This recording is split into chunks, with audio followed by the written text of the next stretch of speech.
ఒక ఇష్యూ నడుస్తున్నది కేరళలో ప్రారంభమైంది. అక్కడ ఏదో విమెన్ ఇండస్ట్రీలో విమెన్ మీద కొన్ని దాడులు జరుగుతున్నాయి, కొన్ని వేధింపులు జరుగుతున్నాయి అనే ఒక రకమైన మూమెంట్ అక్కడ వచ్చింది. 2018లోనే స్టార్ట్ అయింది అనుకోండి అది. బట్ మధ్యలో మళ్ళీ అంతా కూడా డల్ అయింది. మళ్ళీ కేరళలో స్టార్ట్ అయింది. ఇప్పుడు మనకు కూడా నిన్న మొన్న ఇవాళ అంత జానీ మాస్టర్ ఇష్యూ ఒకటి రన్ అవుతున్నారు.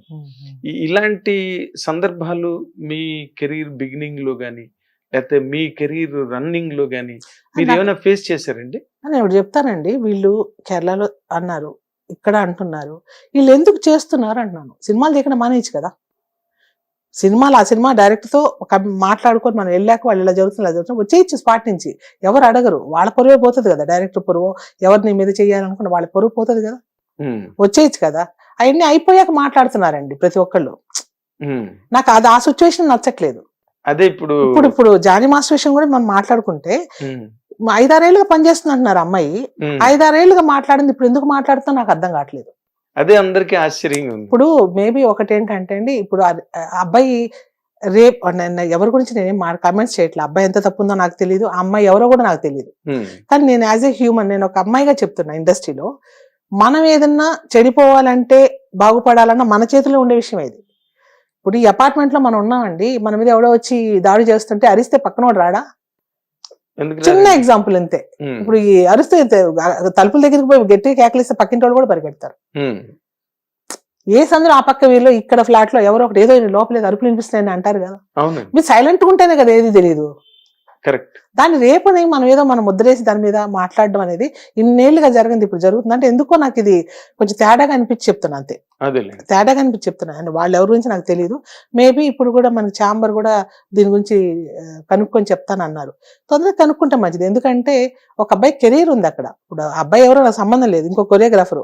వాళ్ళు బాగుపడాలని కోరుకుని, నేను ఎవరైనా బాగుండాలని కోరుకుంటా.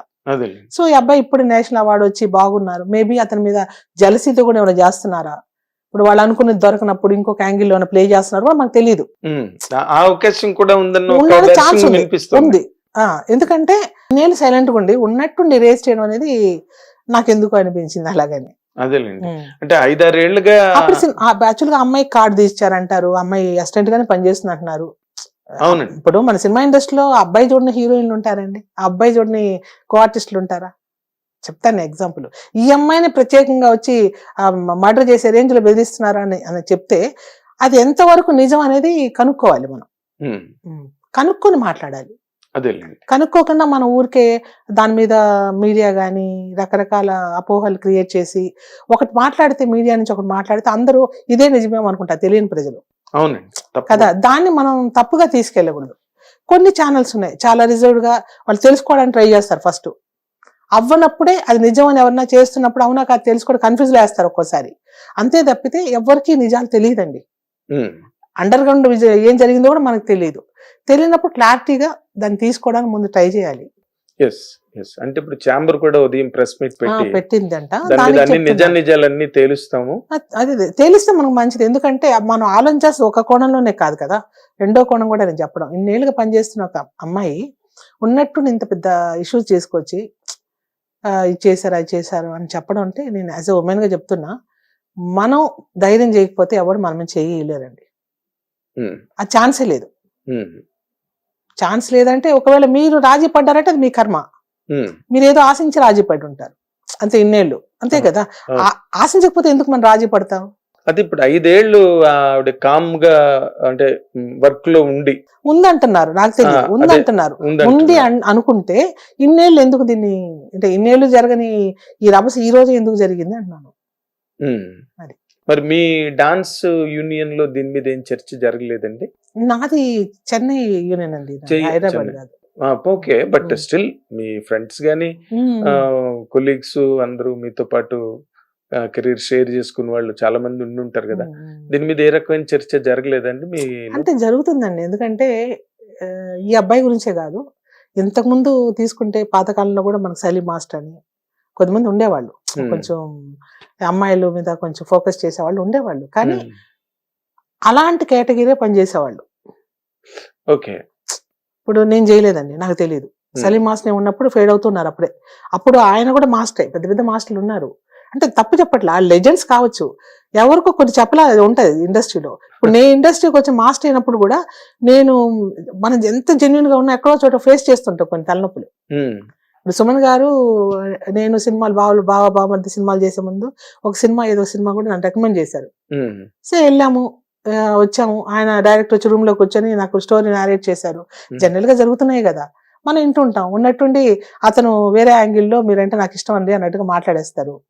మనకి ఇష్టం ఉంటే చేస్తాం, లేకపోతే నేను వెంటనే సూట్ కేసు సర్దేసుకొని ఒక ఫోన్ చేశాను, అన్నా నేను వెళ్ళిపోతున్నాను సుమన్ గారికి, ఈ క్యారెక్టర్ నచ్చట్లేదు, ఇలాగంతా నా సినిమాలు చేసిన అవసరం లేదు అంటే ఏమవుతుంది, వెంటనే ఆయనకు ఫోన్ చేసి డోస్ ఇస్తారు. ఇప్పుడు హీరో మీద డిపెండ్ అయ్యేవాళ్ళు కదా డైరెక్టర్లు అంతా కూడా చాలా మంది. అంతే కదండి. ఆ తర్వాత మీరు నేను చెప్పానని సెట్ లో సాధిస్తూ, సెట్ లో నేను వర్క్ చేస్తున్నప్పుడు డిస్టర్బ్ చేస్తూ నస పెట్టేవాళ్ళు కూడా కొంతమంది ఉంటారు. ఎంత 3 రోజులు వాడి నస ఉంటది, అయిపోతే నా దాన్ని నేను వెళ్ళిపోతుంటా.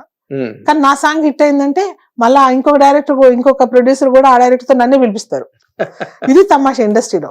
నీ దగ్గర నీ విషయం ఉంటే, నీ దగ్గర అంటే విషయం అంటే వర్క్, నా వర్క్ కోసం వాళ్ళు పిలిచారు, మన దగ్గర వర్క్ ఉంది, మన టాలెంట్ చూసి మనం పిలుస్తున్నప్పుడు మనం ఎవరు భయపడాలండి, ఎవరికి లొంగాలి, మనం అవసరమే లేదు కదా.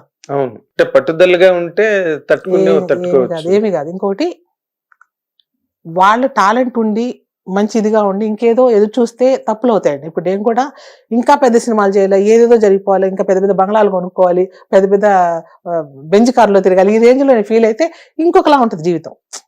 అది ఇష్టపడి చేసే జీవితం. అవునండి, కష్టమైనా మన నచ్చిన జీవితంలో బతకాలంటే ఇండస్ట్రీలో బతకచ్చు. నేనే కాదు, ఎవరైనా బతకచ్చు. అది వాళ్ళు ఇష్టపడితేనే, ఇప్పుడు ఏ డిపార్ట్మెంట్ అయినా వాళ్ళు ఇష్టపడితేనే ఆ పని చేయగలరండి, ఇష్టపడకంటే చేయలేరు. అట్లా ఒకవేళ అందరు ఇలాంటి వాళ్ళే ఎదవలు ఉన్నారు, అందరు ఎదవ వీళ్ళే ఉన్నారు అనుకున్నప్పుడు ఇండస్ట్రీకే రాకూడదు. ఇండస్ట్రీకే రాకూడదు. నువ్వు కాంప్రమైజ్ చేయాలని వచ్చిన కాంప్రమైజ్ అయినప్పుడు మాట్లాడకూడదు. అంటే కాంప్రమైజ్ అవ్వాలని చెప్పట్లేదు, తప్పు చెప్పట్లేదు. నేను జనరల్ గా నేనేం మాట్లాడుతానంటే, మీరు ఆ మైండ్ సెట్ తో ఇండస్ట్రీలో దేనన్నా వదులుకుంటేనే పది. అంతే. కరెక్ట్, మంచి మాట చెప్పారు. జయమాలిని